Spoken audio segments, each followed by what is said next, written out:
Hello, this is Saif, and in this video, I'm going to show you how to design a microstrip patch antenna in MATLAB Antenna Designer.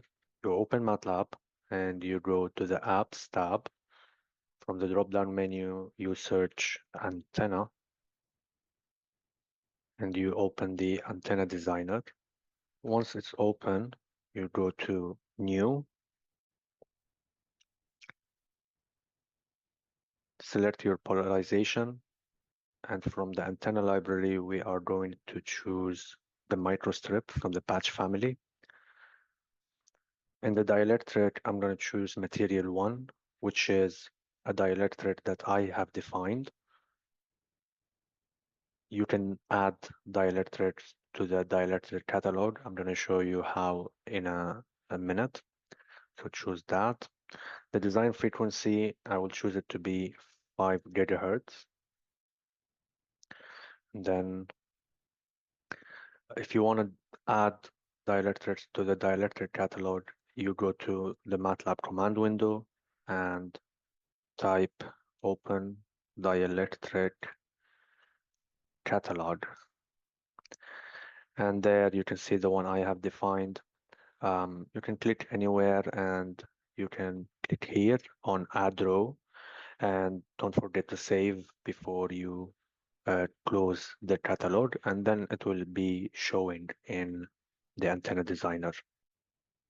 Going back to the Antenna Designer, we will click accept. On the graph, you can view your antenna in 3D. The red dot represents the feed point.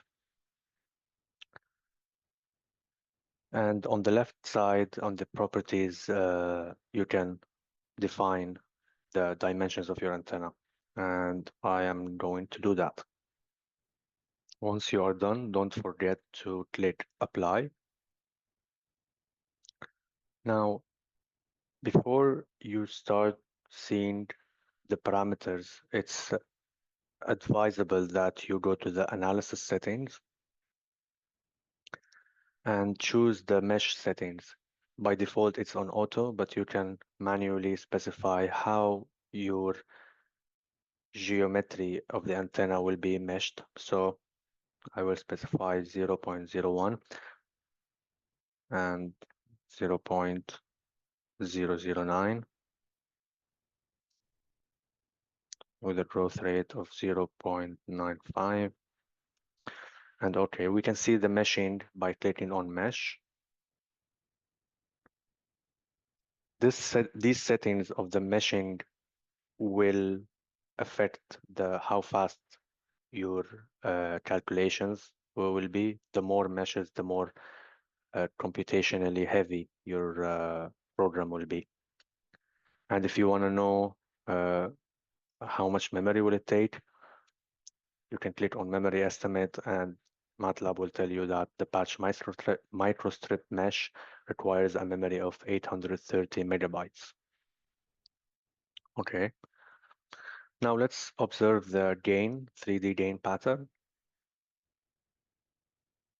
We can see that we have this pattern, and the maximum gain value is 6.96 dBi, which is reasonable. And if we check the S parameter, we can see that it's negative 20 dB, which is also good for S11 parameter. Now, you can see that it's resonating a little bit above the center frequency that we have chosen, which is 5 gigahertz. This can be adjusted by adjusting the dimensions of your antenna. You can also visualize the impedance as well as the azimuth pattern and the elevation pattern.